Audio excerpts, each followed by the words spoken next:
గుంటూరు మిర్చి యార్డు, గుంటూరు మిర్చి యార్డు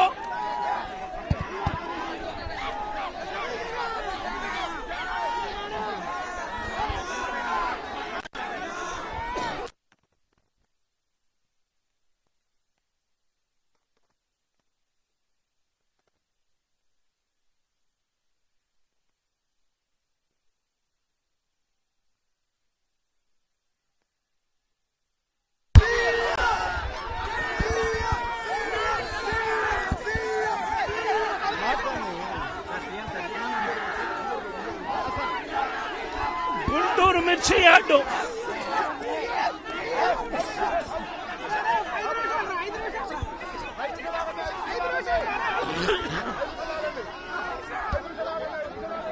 సచివాలయానికి చంద్రబాబు నాయుడు గారి సచివాలయానికి చంద్రబాబు నాయుడు గారి ఇంటికి గుంటూరు మిర్చి యార్డు ఎంత దూరం?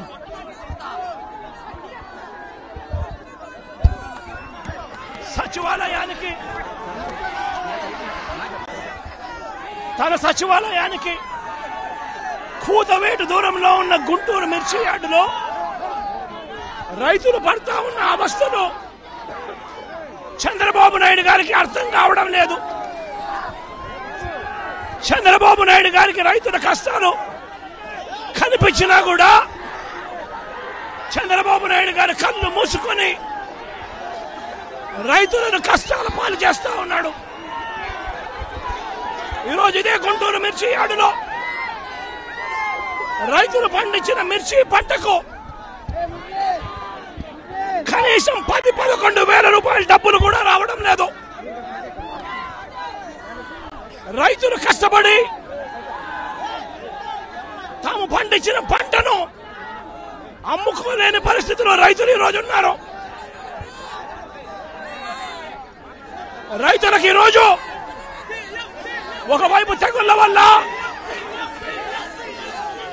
రైతులకు ఇవాళ పంట కూడా మామూలుగా 20 క్వింటాళ్ల పైన రావాల్సిన పంట ఈరోజు 10-15 క్వింటాళ్ళకే పడిపోయిన పరిస్థితులు కనిపిస్తా ఉన్నాయి. మరోవైపున రేటు చూస్తే నిరుడు సంవత్సరం అంటే వైఎస్ఆర్సీపీ ప్రభుత్వ హయాంలో 21,000 నుంచి 27,000 రూపాయలు పలికిన పంట ఈరోజు కేవలం 10-11 వేల రూపాయలు కూడా కొనే నాథుడు లేడు.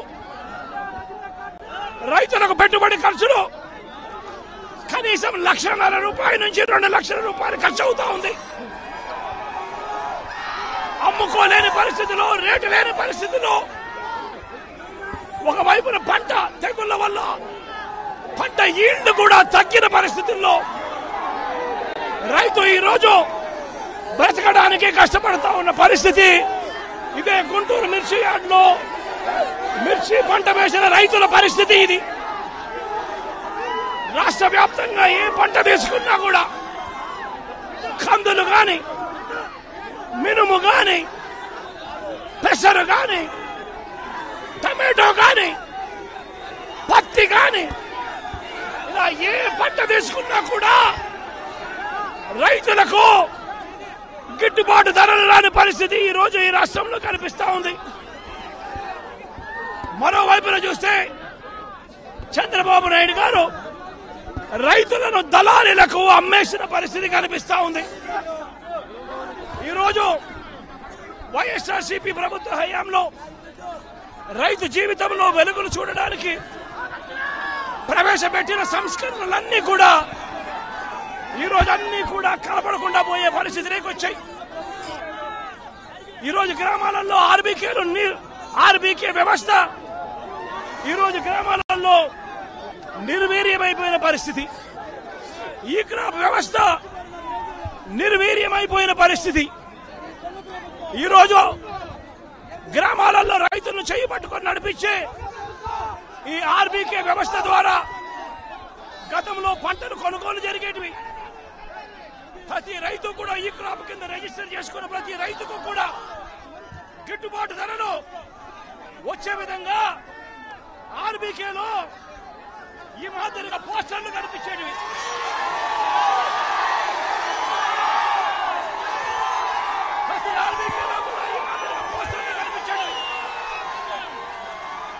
గిట్టుబాటు ధరల కంటే కూడా తక్కువ రేటుకు ఏ రైతు అమ్ముకోవాల్సిన పరిస్థితి వచ్చేది కాదు. ఒకవేళ అమ్ముకోవాల్సిన పరిస్థితి ఏ రైతుకైనా ఉంటే ఆ రైతు ఆర్బీకేకి వచ్చి రిజిస్టర్ చేసుకుని 1907కు ఫోన్ చేస్తే చాలు, ఆ రైతులకు వెంటనే ప్రభుత్వం జోక్యం చేసుకుని పంటలు కొనుగోలు చేసే పరిస్థితి.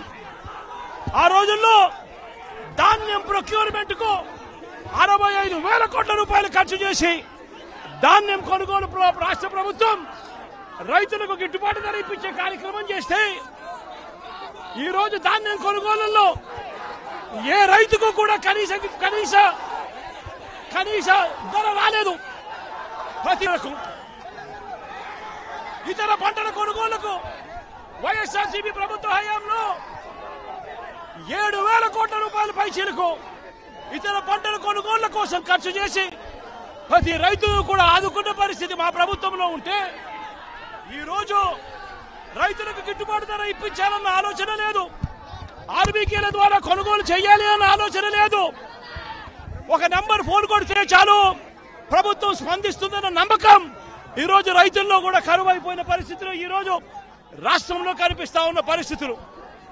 ఈ రోజు ప్రతి వ్యవస్థ కూడా నిర్వీర్యమైపోయిన పరిస్థితి. ఆర్బీకేలు నిర్వీర్యమైపోయాయి. ఆర్బీకేలో అనుసంధానంగా ఉన్న ఇంటిగ్రేటెడ్ ల్యాబ్స్ ఈ రోజు నిర్వీర్యమైపోయినాయి. గతంలో ఎవరైనా కల్తీ విత్తనాలు అమ్మాలనుకుంటే ప్రభుత్వం ఉంది అని చెప్పి భయపడే పరిస్థితి నుంచి ఈ రోజు యథేచ్ఛగా ప్రభుత్వమే దగ్గరుండి ఆర్బీకేల ద్వారా ఎరువులు సప్లై, విత్తనాల సప్లై ఆపేసిన కార్యక్రమం జరుగుతూ ఉంది. ఎరువుల సప్లై, విత్తనాల సప్లై, పెస్టిసైడ్ సప్లై ఆర్బీకేల ద్వారా పూర్తిగా తగ్గించిన పరిస్థితులలో ఈ రోజు ఎరువులు కొనాలంటే రైతులు ప్రైవేట్ బ్రోకర్ల దగ్గర కొనాల్సి వస్తా ఉంది. ప్రైవేట్ డీలర్ల దగ్గర కొంటే వాళ్ళు కనీసము 100 రూపాయల నుంచి 400 రూపాయలు బ్లాక్ లో అమ్ముతా ఉన్న పరిస్థితి. ఎరువులకు సంబంధించి ఈ రోజు క్వాలిటీ కంట్రోల్ చేసే విషయంలో ప్రభుత్వం పూర్తిగా ఫెయిల్ అయిపోయిన పరిస్థితులు కనిపిస్తా ఉంది. నాణ్యమైనవి మాత్రమే అమ్మే పరిస్థితి గతంలో ఆర్బీకేల ద్వారా చేస్తే రాష్ట్ర ప్రభుత్వం ఈ రోజు నాణ్యమైనటివి ఏవి కూడా రైతులకు సప్లై కాకుండా ఉండే పరిస్థితి ఈ రోజు రాష్ట్రంలో నెలకొని ఉంది. ఇప్పటికైనా రాష్ట్ర ప్రభుత్వం కళ్ళు తెరిచి రైతులకు పెట్టుబడి సహాయం కింద వాళ్ళు ఇస్తామని చెప్పిన పిఎం కిసాన్ కాక 20,000 రూపాయలు ఏదైతే ఇస్తామని చెప్పారో అది కూడా రైతులను మోసం చేసిన పరిస్థితిలో ఈ రోజు రాష్ట్ర ప్రభుత్వం కనిపిస్తా ఉంది. రైతులకు ఈ రోజు 0 వడ్డీ రాని పరిస్థితి ఈ రోజు రైతాంగం మీద కనిపిస్తా ఉంది. ఈ రోజు ప్రతి విషయంలోనూ కూడా రైతులు ఈ ప్రభుత్వంలో నష్టపోయిన పరిస్థితుల మధ్య చంద్రబాబు నాయుడు గారు ఇప్పటికైనా కళ్ళు తెరవాలి, గుంటూరు మిర్చి యార్డుకు రావాలి, వచ్చి రైతుల కష్టాలు తెలుసుకొని రైతులకు కనీస గిట్టుబాటు ధర వచ్చే విధంగా రైతుల కోసం చంద్రబాబు నాయుడు గారు గట్టిగా నిలబడకపోతే తీవ్రమైన పరిణామాలుంటాయి. రాబోయే రోజుల్లో రైతుల తరపున చంద్రబాబు నాయుడు గారిని హెచ్చరిస్తా ఉన్నాం. ఈ రోజు ఇక్కడ కూడా పరిస్థితి ఏమిటి అంటే ఒక ప్రతిపక్ష నాయకుడు ఇక్కడికి వస్తున్నాడు అనంటే రైతులతో మాట్లాడే ప్రయత్నం చేస్తున్నాడు అనంటే కనీసం పోలీసుల భద్రత కూడా చంద్రబాబు నాయుడు గారు ఇవ్వని పరిస్థితి. నేను ఇదే చంద్రబాబు నాయుడు గారికి చెప్తా ఉన్నా, ఎల్లకాలం ఈ ప్రభుత్వం ఉండదు.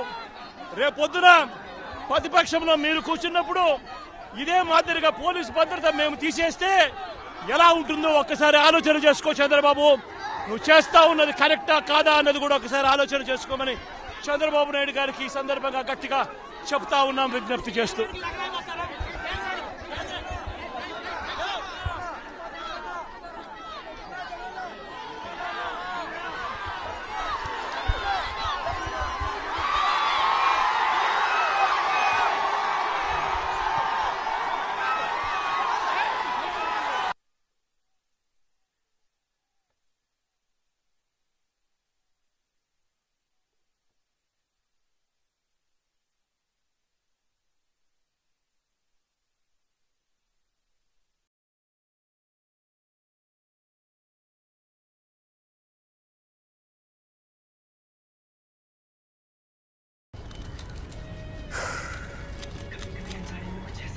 समझ नहीं आ रहा अपने सैलरी इंक्रीमेंट का क्या करूं। बेटा इतना क्या सोच रहा है, अपने म्यूचुअल फंड्स के एसआईपी का टॉप अप करा ले। This is the right time. क्या समझ में नहीं आया।